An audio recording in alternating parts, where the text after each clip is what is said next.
नमस्कार, स्वस्तिन से इस वीडियो में आपका स्वागत है। और इस वीडियो में आज हम आपसे डिस्कस करने वाले हैं कि जो ज़्यादातर लोगों का एक ये सवाल बना हुआ है कि अल्कलाइन वाटर पिएँ या ना पिएँ, इसके कोई शरीर पे फ़ायदे हैं या नहीं हैं? तो इसको लेकर आज हम चर्चा करेंगे और इस वीडियो के अंत तक मैं आपको बता पाऊँगा कि अल्कलाइन वाटर सही में होता क्या है?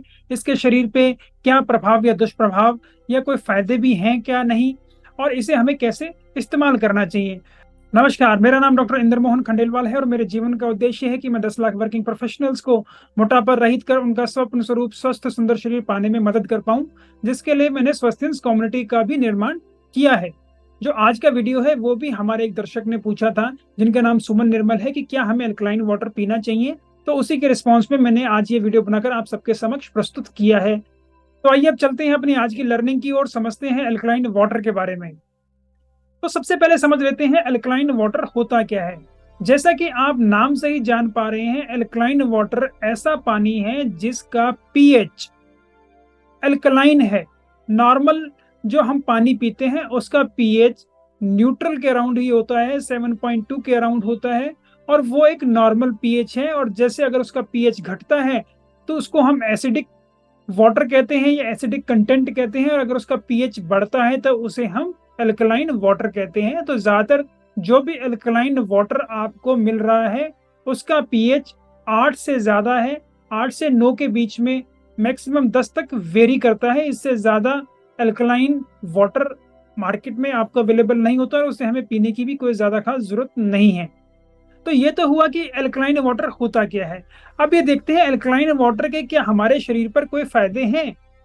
जी, इस क्वेश्चन को हम ऐसे समझते हैं कि क्या हमारे शरीर के अंदर ऐसा कोई मैकेनिज्म है जो हमारे इस एसिड को, जो हमारे शरीर में बन रहा है, उसको न्यूट्रलाइज कर पाए।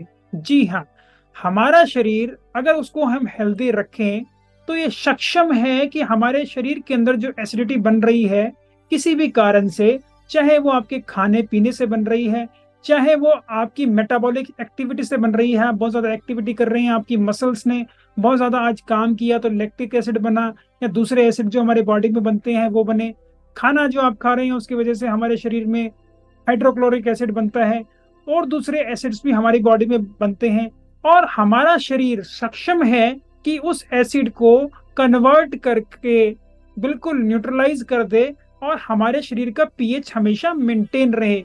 लेकिन कुछ स्थिति के अंदर ये जो पीएच मेंटेन करने वाली प्रॉब्लम होती है ये हो सकती है, स्पेशली जब हमारे गुर्दे अच्छे से काम नहीं कर रहे हों और जब हम खाना अच्छी प्रकार से नहीं ले रहे हों, हम अपने शरीर की हेल्थ का ध्यान नहीं रख रहे हों। तो उस वक्त ये हमारे शरीर के अंदर जो एसिड को न्यूट्रलाइज करने की प्रक्रिया है वो गड़बड़ा सकती है और हमारे शरीर का जो पीएच है वो बढ़ सकता है, एसिडोसिस के अंदर जा सकता है, जिससे हमारे शरीर पे बहुत सारे नुकसान होते हैं। और हमारे शरीर के अंदर ये नुकसान से हमें काफी क्षति पहुंचती है, हमारे अंगों को नुकसान पहुंचता है, और उससे अगर एसिडोसिस बहुत ज्यादा बढ़ जाए तो मौत भी हो सकती है। जैसे कि डायबिटिक कीटो एसिडोसिस के अंदर भी आपने काफी लोगों में ये चीजें सुनी होंगी। तो अब बात करते हैं कि अगर हमारे शरीर के अंदर ये जो एसिड बन रहा है ये इतना खतरनाक हो सकता है, और इसको मेंटेन करने के लिए हमें जो बॉडी के अंदर हमारा बेस होता रहना चाहिए, हमारी बॉडी के अंदर बेस की एक्टिविटी हमेशा होनी चाहिए, और हमें इसकी सप्लाई मिलेगी कहाँ से। तो आप ये देखिए, जो सबसे इम्पॉर्टेंट चीज है आपको हेल्थी रखने के लिए वो है न्यूट्रिशन। और न्यूट्रिशन ही एक ऐसी मात्र इम्पॉर्टेंट चीज है जो आपके शरीर को हेल्दी रखती है। और न्यूट्रिशन आएगा कहाँ से? जो भी आप खाना पीना ले रहे हैं वहां से। हवा जैसी है आपके एनवायरनमेंट में, सनलाइट जो है, यहाँ से ही हमारी बॉडी को नरिशमेंट मिल रहा है।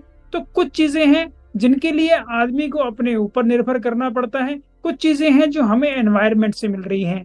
तो जो चीजें मनुष्यों को अपने आप करनी है वो है कि नियंत्रण, जैसा वो खाना पीना खा रहे हैं। और आजकल का जो हम खाना पीना देखें तो उसके अंदर हमारी फ्रूट्स वेजिटेबल्स की मात्रा काफी कम हो गई है। हम ज्यादातर प्रोसेस्ड और पैक्ड फूड खाते हैं, और उसको भी काफी ज्यादा मात्रा में खाते हैं। ग्रेन की क्वांटिटी भी उसके अंदर बहुत ज्यादा है।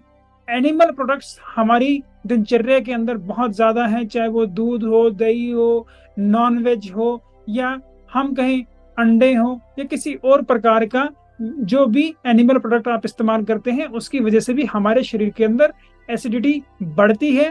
और जब ये एसिडिटी बढ़ती है तो उसको मैनेज करने के लिए हमें न्यूट्रल जैसे कि पानी या हमें कुछ हम कहें एल्कलाइन चीजों की जरूरत पड़ती है जो हमारे शरीर को एल्कलाइन मीडियम दें ताकि हमारे शरीर के अंदर ये एसिडिटी कम हो जाए। तो इम्पॉर्टेंट यहाँ ये है कि हमारी जो डाइट है उसको इस प्रकार से होना चाहिए कि हमारे शरीर के अंदर एसिडिटी ज्यादा ना बने। तो हम ये कहें कि जो आपके अंदर ये एसिडिटी बन रही है उसको आप कम कर सकते हैं। और वो कम कैसे कर सकते हैं? सिंपली आप खाना अच्छे से खाएं, पैक्ड फूड ना खाएं, बाहर की चीजें ना खाएं, फ्रूट्स और वेजिटेबल जितना आप बढ़ाएंगे उतना अच्छा रहेगा। जितने एनिमल प्रोडक्ट्स आप अपनी डाइट में कम कर देंगे उतनी एसिडिटी आपके शरीर में नहीं बनेगी। इसके अलावा आप अपनी एक्सरसाइजेस को भी नियंत्रित रखें।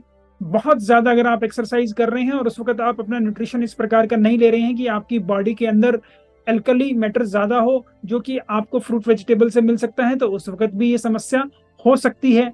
इसके अलावा हमें अपनी डाइट के अंदर सोडियम क्लोराइड जो कि नमक होता है उसकी मात्रा को भी नियंत्रित करना चाहिए। अगर हम बहुत ज्यादा नमक खा रहे हैं तो उससे भी हमारे शरीर में एसिड की मात्रा बढ़ती है। तो अपने नमक के इस्तेमाल को भी कंट्रोल लगाएं और कोशिश करें कि जितनी चीजें आप बिना नमक के खा सकते हैं वो बिना नमक के ही खाएं, कोई एडिड सॉल्ट का इस्तेमाल नहीं करें।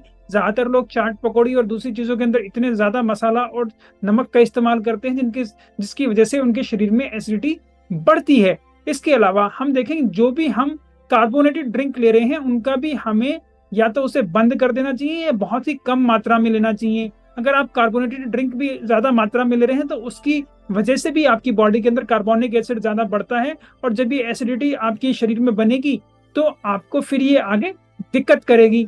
इसके अलावा जो आप अल्कोहलिक बेवरेजेस ले रहे हैं उसकी वजह से भी आपके शरीर के अंदर ये एसिडिटी बढ़ती है।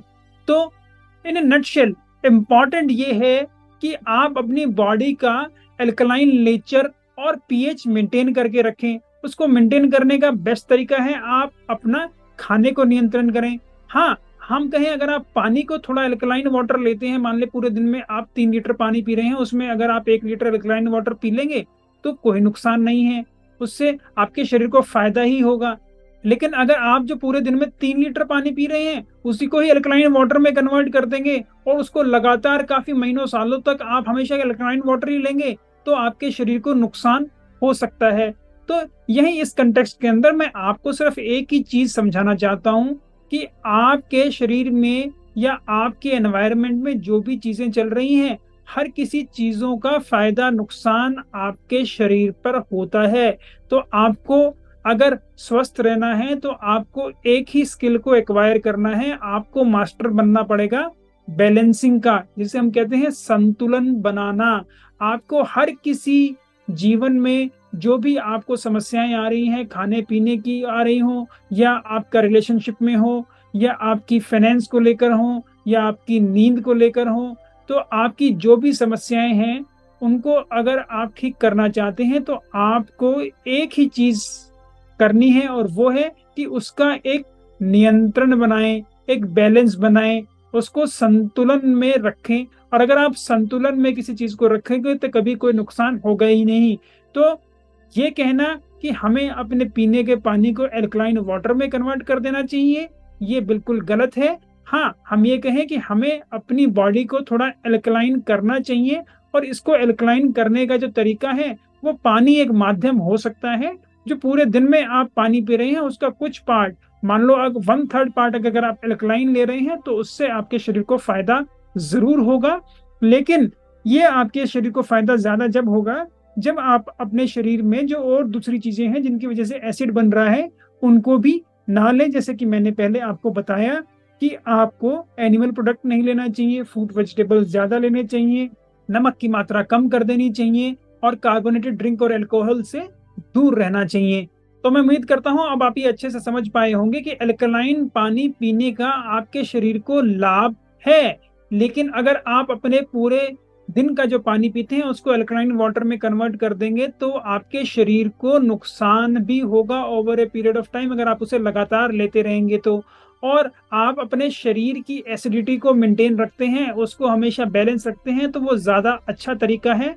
और उसको बैलेंस करने का तरीका मैंने आपको बता दिया है कि आपको अपने खाने-पीने पर नियंत्रित करना पड़ेगा, रादर देन कि आप बाज़ार से ऐसे माध्यमों और ऐसी चीज़ों को लेकर आएँ, जिससे आपको कुछ फ़ायदा हो सकता है, लेकिन लॉन्ग टर्म में इसका लगातार आदत डालकर आपके शरीर को कोई ज़्यादा ख़ास फ़ायदा होने वाला नहीं है। हमारा शरीर सक्षम है कि अपने गुर्दों के साथ और दूसरे अंगों के साथ तालमेल मिलाकर हमारे शरीर की एसिडिटी को वो मेंटेन कर पाए।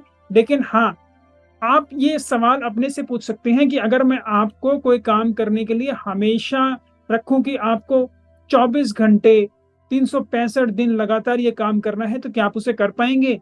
तो मुझे लगता है आप सब कहेंगे नहीं, ये पॉसिबल ही नहीं है।